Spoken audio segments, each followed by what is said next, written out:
لا ما بفكرش. يغدي جميلة، هي عاشت الزنا وما بتفكرش بقى في الحرام بقى، واللي بالك فيه ده يتفكر ليه؟ اسم الله عليكي يا اختي من التفكير يا اختي، اسم الله عليكي يا اختي، اشكي بشكي يا اختي، تفكر ليه وتتعب نفسها ليه يا شيخ، يا شيخ، انا اعمل اللي انا عايزاه وما افكرش وما تعبش نفسي في التفكير. الله، وانا هتعب نفسي لسه واقعد افكر واعصر في مخي؟ لا ما افكرش بقى، انا اعمل اللي انا عايزاه وما بفكرش. طب ودام انت ما بتحبيش تفكري وتتعبي نفسك في التفكير، امال بتتعبي نفسك ليه في ضبك وتقعدي تنطحي علينا بكلام وجع بقك عليه ليه؟ يعني ايه؟ زي ما انت ما بتفكريش برضو، ما بتتعبيش مخك في التفكير، ما تتعبيش بقك بقى، يعني خليه مقفول على طول كده عشان يعني ايه؟ ما يتوجعش. مش كل شويه تطلعي تقول لنا تصريحات يعني تعمل لنا شويه حساسيه كده،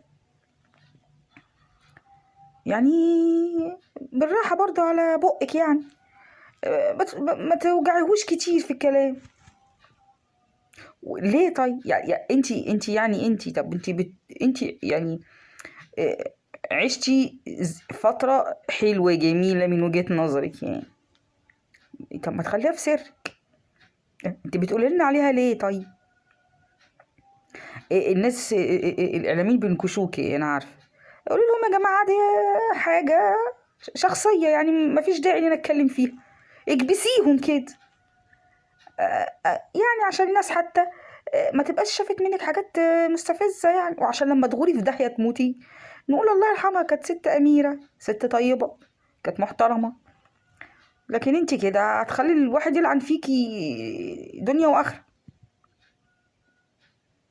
انت هو انت ما تعرفيش ان سيدنا محمد قال كل امتي معافى الا المجاهر؟ يعني كل امه محمد ان شاء الله معافى، يعني ربنا يعافيها يعني ويرحمها ويغفر لها، الا المجاهر بالمعصيه. يعني انت بجهرك للمعصيه دي اللي انت بتقولي لنا عليها دي، وكل شويه تطلعي تقولي لنا كلام غريب، يعني انت مش شايفه ان ده كده اوفر اوفر اوفر؟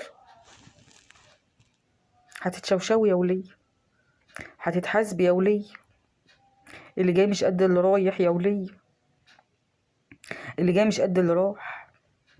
انتي 70 سنة يعني، وليه عجوزة اللي حطلنا على ركبك عين فاتحة وعين قافلة؟ وجع في ركبك يا شيخ، مشاش في ركبك يا بعيدة.